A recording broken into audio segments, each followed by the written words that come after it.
بسم الله الرحمن الرحیم. ګرانو هیوادوالو، محترم خویندو ورونو، هیله یم چې دغه د ناامیدۍ او مایوسۍ شپې به ژر تر ژره ختمې شي او افغانستان به بیرته د ازادۍ، رفاه او پرمختګ په لور خپل مسیر بدل کړي. زما ټول تمرکز او ژمنه هیوادوالو سره د یو سوله ییز ژوند چې د هغه په چوکاټ کې د وینې تویدل ختم شي او ګران افغانستان ثبات، امنیت او پرمختګ ته ورسیږي او ده. دا مې لا هم اساسي هدف دی. د تیرو څو ورځو پیښې په ډیر سرعت سره رامنځته شوې.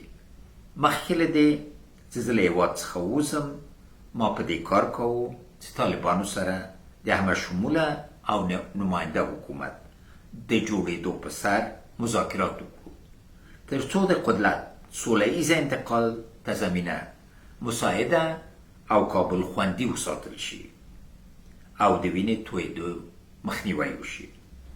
ګرانو وطنوالو، زه په اماراتو کې یم. غواړم د وروستیو تحولاتو په اړه لنډ مسایل در سره شریک کړم.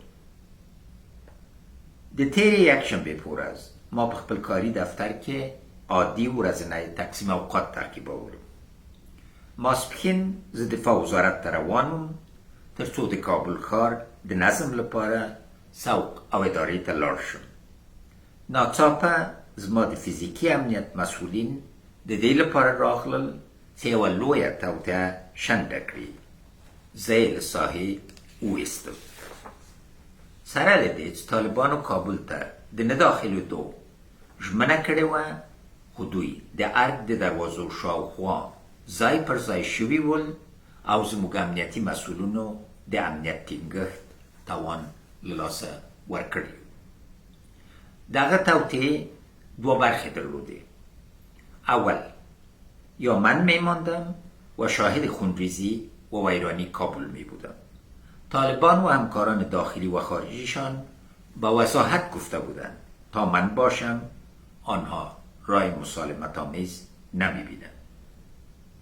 مسئولیتی که به دوش من گذاشته می شد این بود که به خاطر قدرت کابل ویران و خونریزی کوچه به کوچه در کابل مثل سوریه و یمن آغاز شود. دوم، دقایق بعد از این که من مجبور ساخته شدم تا از کابل برایم، طالبان و چهره‌های ناشناس که به زبانهای کشور ما بلد نبودند وارد ارگ شدند. در راه رسیدن به ارگ هیچ مقاومت صورت نگرفت. آنها اتاق با اتاق میگشتند تا مرا پیدا کنند.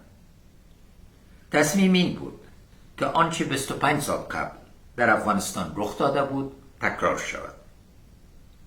که پاتې وای، د افغانستان جمهور رئیس به یو وار بیا د افغانانو د سترګو په وړاندې په دار ځړول شوی وای او یوه لویه شرمناکه تاریخي فاجعه به بیا تکرار شوی وای. تاسو ته معلوم ده زه د عزتمند مرګ نه ډارېږم او نه ویډار سوی یم، اما د افغانستان بېعزتي د ما د منلو وړ نه وه او نه ده.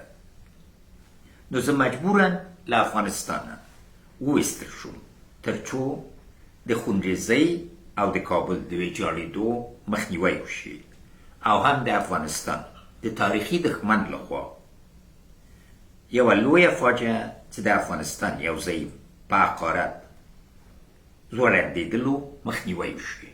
آیا د دوی مقاماتو بار نه ویلي چې د افغانستان د ولسمشر سر غواړي؟ دا خبرې ډېر جزئیات لري او تفصیل به ډېر ژر تاسې ټولو سره شریک کړم. هغو خلکو ته چې قضاوت یې کړی چې ګڼې ما افغانستان خرڅ کړی او تښتېدلی یم، دوی ته مې پیام دا دی: تر هغو مو چې د فاجعې د عمق په هکله مستند معلومات نه وي اورېدلي، قضاوت مو پرېږدئ. ملا عمر له کابل او قندار نه ووت، امیر عبدالرحمن خان هم ووت او نور مشران لکه امیر شلی خان، دوست محمد خان او نور مشران د موږ وتلي وو او دوم مرحله ته بیا راغلل خپل د وطن خدمتی وکړ. هر کسی که برایتان گفت رئیس جمهورتان شما را فروخت و برای منفعت مالی و حفظ جان خویش فرار کرد باور نکنید.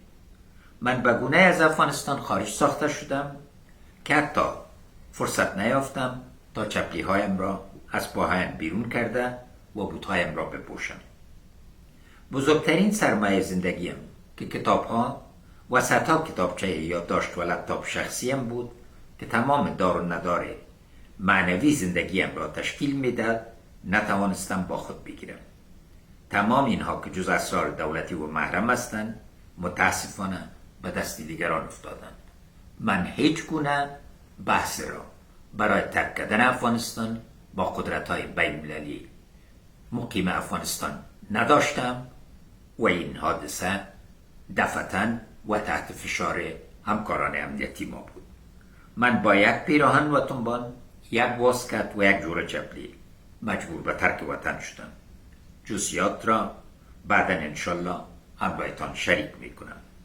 په دې ورځو کې زما د شخصیت وژنې او د اعتبار د له منځه وړلو لپاره ډېرې هڅې وشوې او حتی داسې بې بنیاده او کاذب تورونه ولګول شول چې پیسې انتقال شوي دي.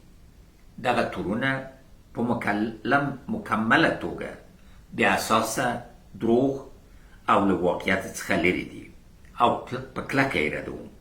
موږ کوربه هېواد ته تش لاسونه راخلو د دوی د ګمرکاتو نه پوښتنه وکړئ.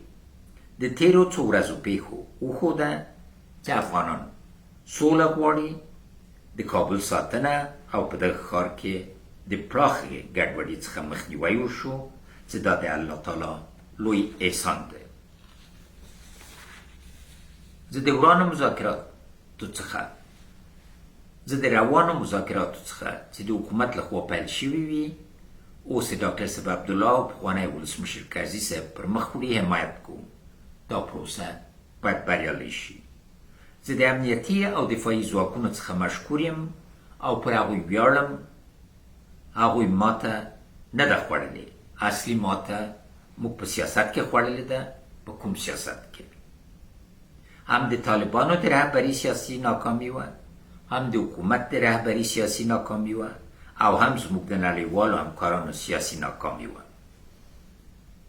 دا ناکامي د سولې پروسه وه چې د جنگ په بهیر بدل شو او سره له دې چې بار بارم د ټرمپ په ادارې کې دا پیشګویي کړې وه چې باید سوله د افغانانو د تجربې او بین‌المللي معیارونو په اساس وسي، هغه ونه شوه. زه یو ځل بیا د خپلو ټولو امنیتي ځواکونو د سرښندنو څخه مننه کوم. په دوی ویاړم او افتخار پرې کوم. در آخر برایتان یک پیام مهم دارم. من قصد فرار و جلاوطنی ندارم. فعلا در امارات هستم تا از خونریزی و فاجعه جلوگیری شده باشد. همین حالا در مشوره هستم تا به افغانستان برگردم و به تلاش‌هایم برای تأمین عدالت، حاکمیت افغانها بر کشورمان و اعاده ارزش‌ها و دستاوردهای واقعی اسلامی و ملی مردم افغانستان با هم مبارزه کنیم. تشکر از همه کسانی که پیام‌های دلجویی و احوالپرسی را از داخل و خارج از وطن برایم فرستادند. زنده باد افغانستان، تل دی وی افغانستان، yaşasın Afganistan.